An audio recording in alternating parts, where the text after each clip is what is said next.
what's the deal with this right hand thing? Well, as is almost always the case, when a less experienced pianist encounters something like this, out of a sense of desire for security, for certainty, just to sort of feel your way around the piano and not feel too lost, our tendency as humans is to want to spread the hand out and cover everything that's going to happen in the measure. Psychologically, with those bar lines, the measure just feels like the right amount of bite-sized information to deal with at a time, even though, as far as the physical task of playing instrument goes, the bar lines are pretty arbitrary. Nevertheless, that's what we do. We sort of look at the measure and we say, where are all the places that notes are going to happen in this measure, and can I deploy my hand and just kind of be ready for everything? And so one will see something like this for this first measure. One will see a student spread their hand out over all the notes. Now again, as I have mentioned on numerous occasions, I have been blessed and or cursed with giant Scandinavian farmer hands, courtesy of my lineage on the patriarchal side. My grandfather was from Aalborg, Denmark, and they were poor farmers. So anyway, these hands are optimized for shoveling things, not really for the piano. So let me shovel you some ideas about how to get around this. If we were to approximate what this is like for a smaller-handed pianist of either gender or of whatever age, instead of looking like this, it might even look like this. Okay, see, I'm just extending everything out by a whole step. And this will sound quite ugly, but let me approximate.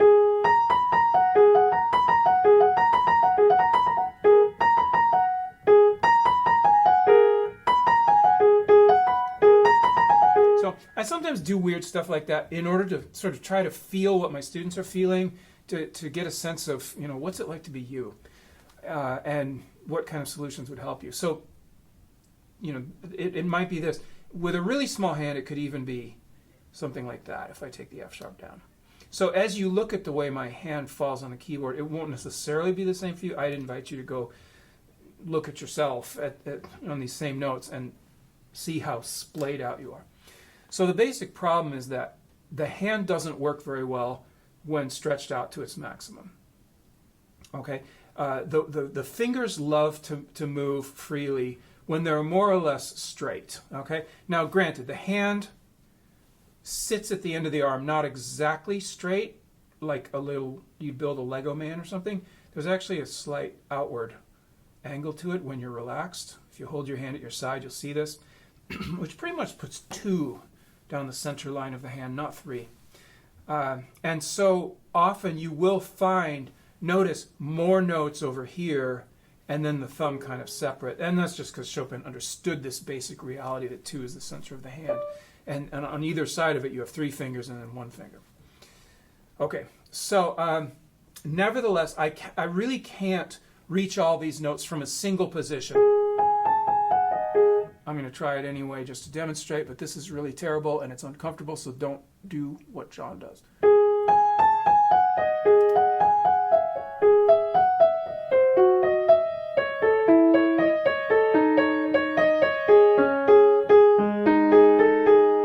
I don't even want to think about what people will do with that C sharp minor measure coming up. So you see it's clearly uncomfortable. Some of the signs of discomfort and stress that teachers should look for, one is just a vibe. Like you could look at a kid sitting in the principal's office at school who broke a window or did something bad.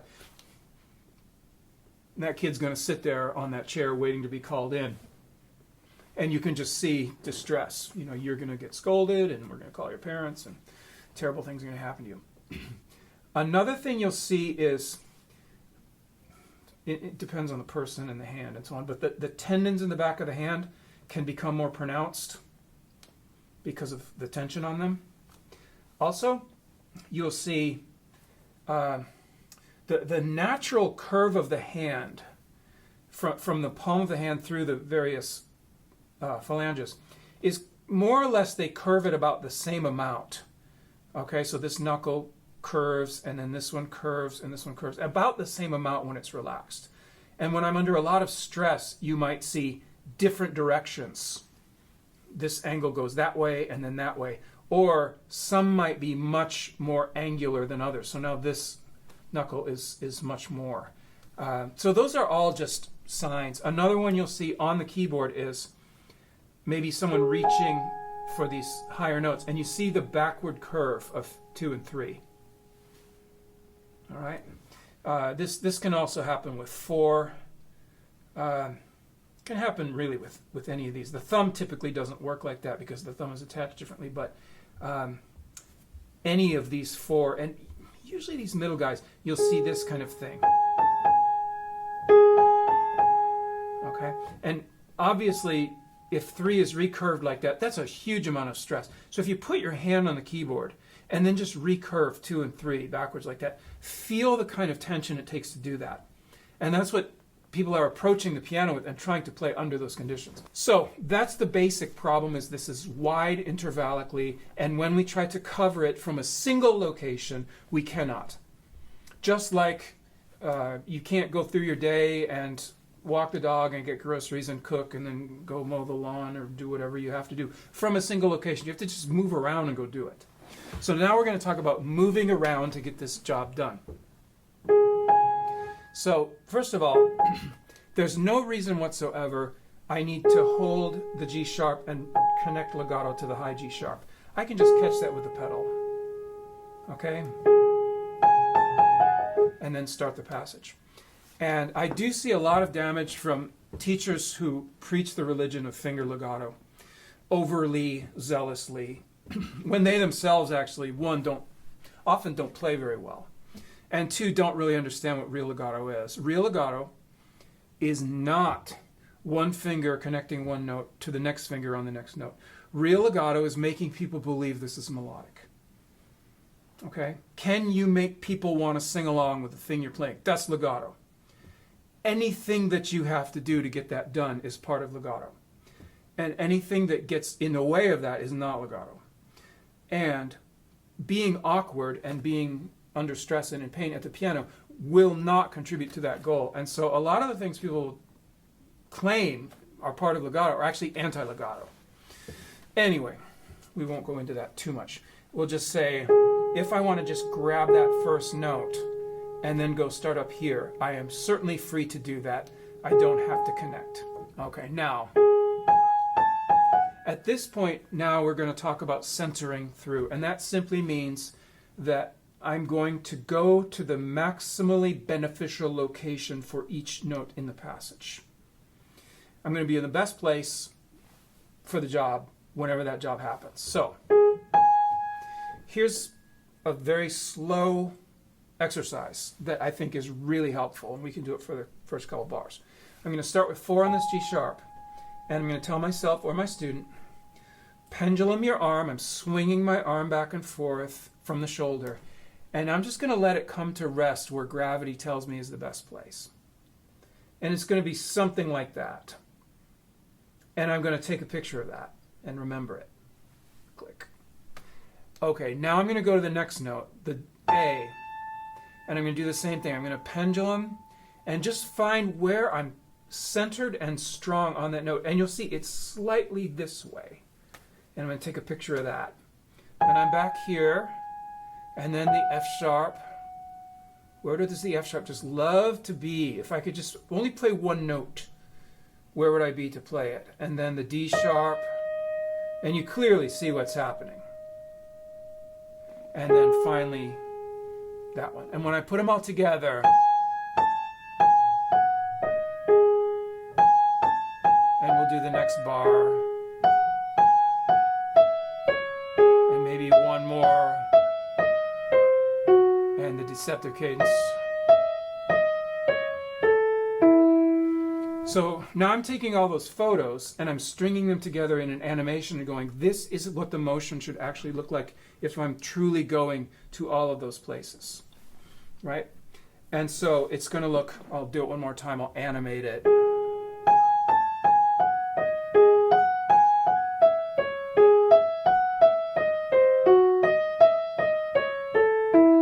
So let's take my expanded version with the ugly notes so that I can approximate a smaller-handed person. And let's look at what this animation would be like.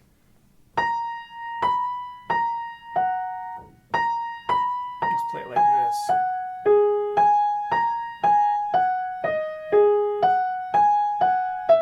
What should we do?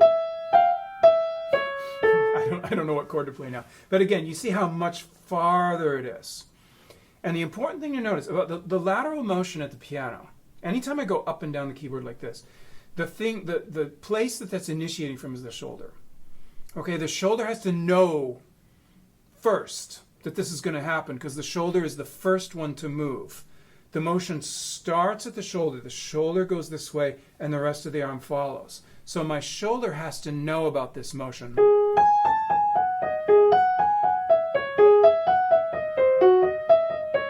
And you can see that in this frame right here, that's the case. So when I play, I always tell my students, remember that my hands are a little bigger and that proportionately I don't have to move as much to cover the same intervallic distance as perhaps a student of mine. And so anything you see me do, you should copy and exaggerate more. And that's why I demonstrate. So let's notice something about this. By the time I play 5 up here on the black key, look at where my thumb is in relation to where it's about to be. Right?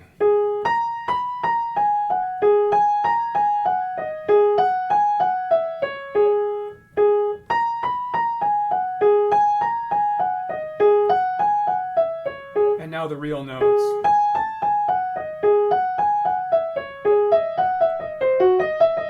You see, it's not anywhere close. You could even measure. Let's do the correct notes. And we'll stop right there. Okay. I'm like that far away from it. Okay? I'm up somewhere in this range. So that's all to say. This idea of clinging to things so that you can find them is very destructive. And so what you don't want to do is, here's an illustration. Sometimes I say this in a silly way with a student. If I need to leave the room, the door's over there. It's a straight shot. But if I get up and I need to grab the piano like this, and then I'm going to sort of move across the room this way, and I'm going to grab this chair, and I'm going to be holding on to something, and the desk and the bookshelf and the couch and all these things on my way out. Yes, I will find my way to the door eventually, but what a strange way to move through three-dimensional space. I don't need to be that clingy to move. Okay, I can actually let go a little bit. And the same thing is true here. I'm trying to learn not to cling to all the notes, but to do a motion that takes me to them in turn, one at a time. All right, so that's the basic problem of this passage, is everybody tries to spread their hand out and cling. So don't. All right, then we have this challenging little moment, this measure here, where the prevailing harmony of the measure is C-sharp minor. We have a C-sharp minor harmony there. We have a lower neighbor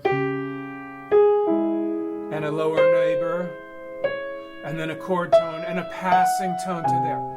So this is very, very typical of Chopin, to put neighbor tones, chromatic neighbor tones in particular, on the beat. So he might do something, let's say we're in B minor.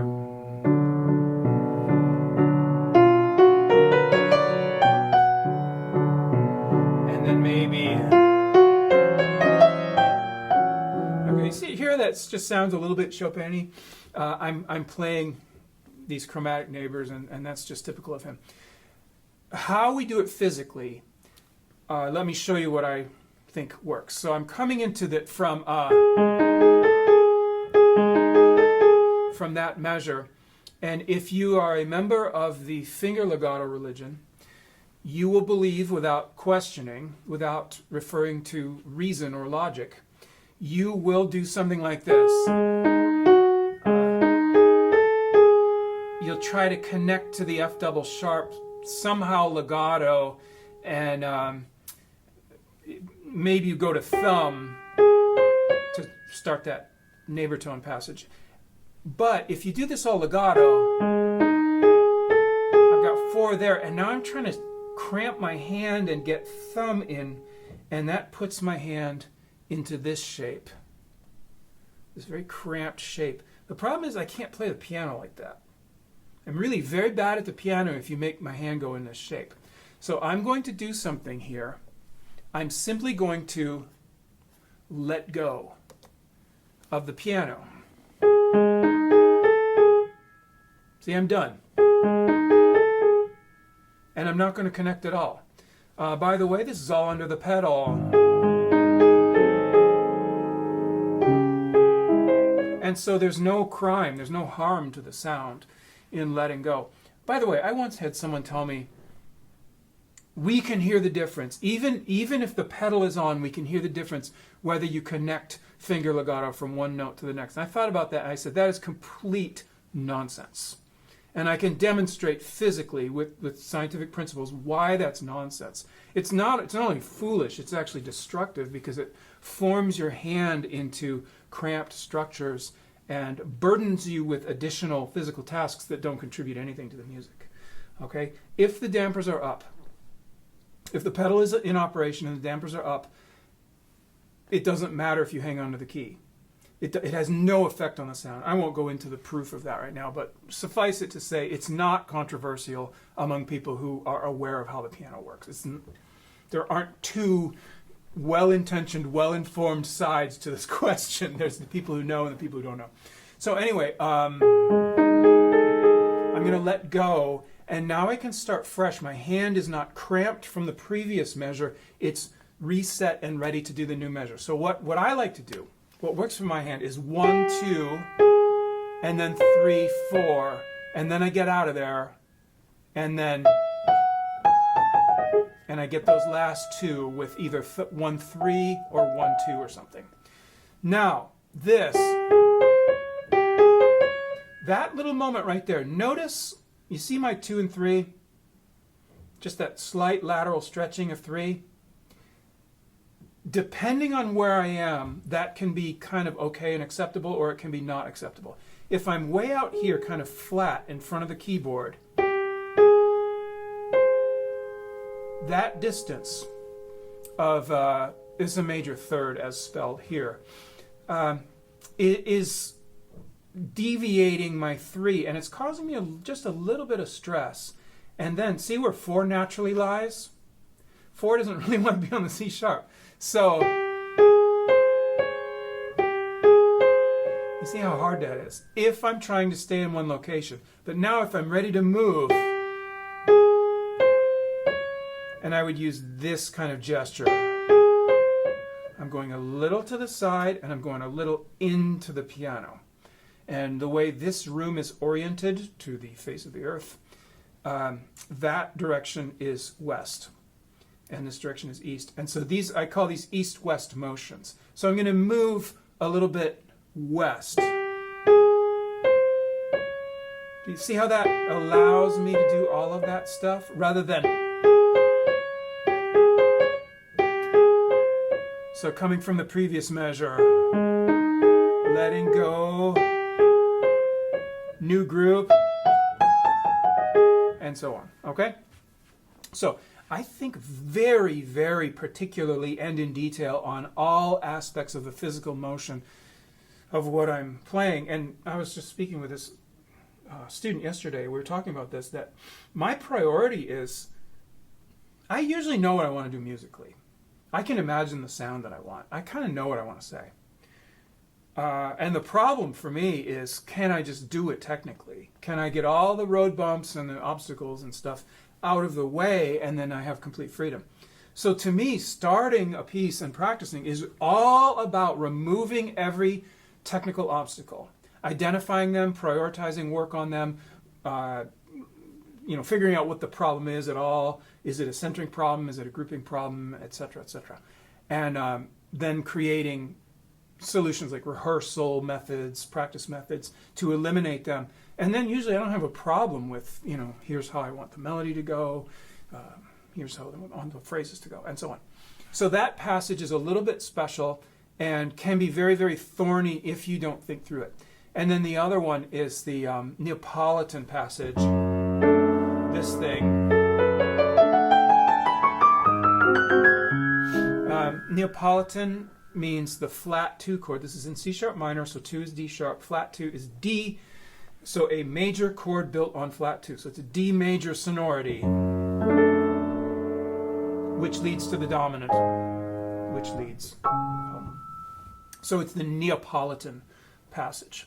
Now, from the previous measure before this passage, we're doing this. We're on this A major sound. And so it would be very awkward for me to get off of there and move my thumb to the A. So I pretty much have to start the Neapolitan passage on 2. So I'm just going to go ahead and put 2 there. That's what's going to have to happen. Now, in order to get this whole scale, which is a mix of diatonic scale and chromatics, I'm going to look at how it's grouped. So the logical way to group this is 3 notes there. So I'm going to draw a slash. That's going to be 2, 3, 4. And then 3 notes there. That's going to be 1, 2, 3. So after these 3 notes, we have a 3-note group and a 3-note group. Then we're going to have another 3-note group. This one's chromatic. Then a 4-note group. So far, 3-note group, 3-note group, chromatic 3-note group, 4-note group, and then that's going to be a chromatic 3-note group, and the end. Okay? Okay, so to summarize the little Neapolitan to the cadential passage, we had this measure, and then we have to start our Neapolitan 3-note group, 3-note group, 3-note group, 4-note group, to there, chromatic, and finished. So, and there it is. And thinking in terms of those groups as how many notes are in them, 3-note group, 3-note group, 4-note group, and practicing that way is far more effective than simple fingering. Okay? Fingering does not tell the whole story. It does not tell you how to move. Grouping will tell you how to move. And so if you have that, I know it's 3, 3, 3, those. They're all different because this one's those fingerings, this one's these fingerings, this one's chromatic. This one is going to be the 4-note group, and it's chromatic, etc. That really helps you identify how the passage goes. All right, that's about enough for one video on this piece, and I hope that's helpful to you. And when you practice and when you play, don't spread out and cover the whole measure. Learn to move around the keyboard.